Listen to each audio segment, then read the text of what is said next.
My name is Irineu Evangelista de Souza, more known as the Barão de Mauá. I was born in 1813 in Arroio Grande, a small town in south of Brazil. When I was just 5, my father died, and after 2 years, my mom found a new husband that didn't want me to live with them. So, so my uncle, that was the captain of the merchant navy, brought me to Rio. When I arrived in Rio, my uncle got me a job at a tissue store. In 1813, I was employed at an exportation firm that was known by Mr. Carrados. In order to work in that firm, I had to know how to speak English, so I learned. With Mr. Carrados, I also learned accounting and the art of negotiation. When I was only 23, I became the manager of the company, and a few time later, when Mr. Carrados returned to England, I became his partner, and as soon as I became a partner of the company, I bought my first slave and made him free.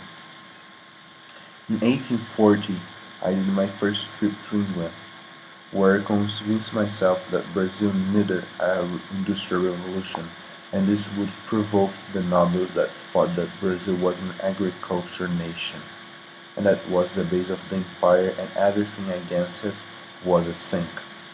In 1846, alone, I founded shipyard Ponta de Areia in the Brazilian nautical manufacture.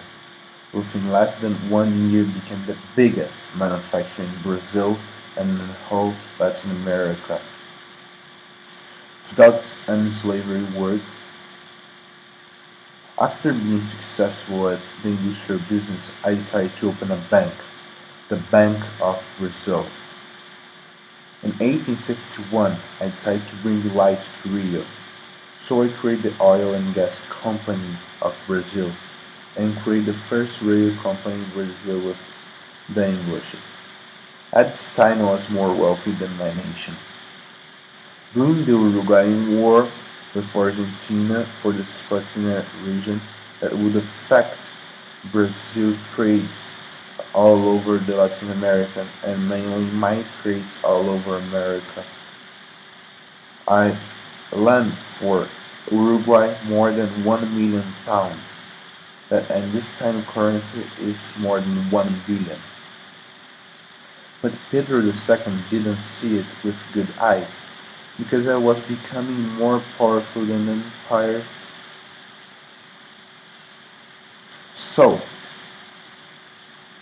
the empire and nobles decided to boycott me. They started putting fire in my industrial complex. After that, the nobles that were in political power started to create laws against everything I did. And I knew that the only one that could help me was Pedro II. So I realized his dream without charging a cent to the Brazilian Empire.